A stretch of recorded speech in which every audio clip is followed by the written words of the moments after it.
let's switch to someone who didn't have to have as much tenacity because she kind of hit it big, fairly early. Your girl, Lena Waithe.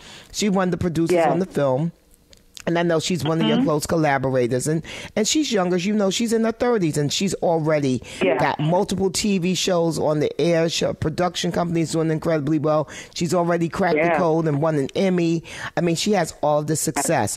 And also one of the best things about it is that Lena has broken through in a way that we have never seen from a queer black woman. What did you learn? What have you learned from watching Lena navigate through Hollywood? Yeah. Just to also clarify, is like we're not just close collaborators. We're close friends. And I've known her when I went out to L.A. for the first time to work on The Get Down and Empire. She and I were part of a group of black women TV writers who found fellowship in each other. And so we'd known each other for about 6 years before I ultimately was smart and said yes to her. I think what I've learned from her is to remain yourself.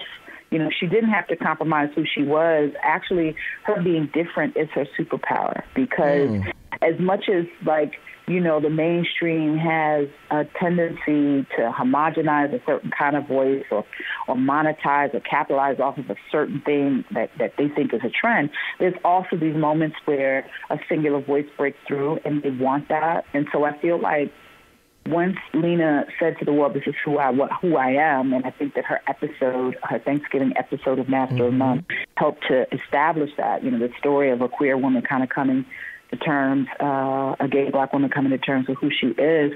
I think it then kind of gave even her permission to be more of herself because she was getting this affirmation, validation based on exactly who she was. And so I hope that together our journeys tell other black people, queer people, indigenous people, people in the margins that even if you have not seen yourself out there, remain yourself because that is going to be the thing that will become a touchstone for somebody else, And so, that's one of the things I picked up from her is to be herself. I've seen her in meetings where, it's so funny. I make this joke about who's in the house and who's in the field sometimes. And I'll be in the meetings and the way she acts, I end up feeling like I'm in the house because she'll just say things and I'll be looking at her like, you sure you want to say that?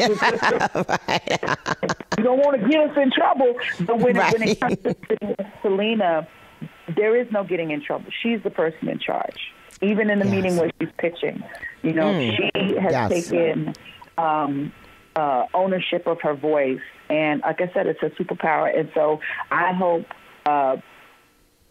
to do the same thing.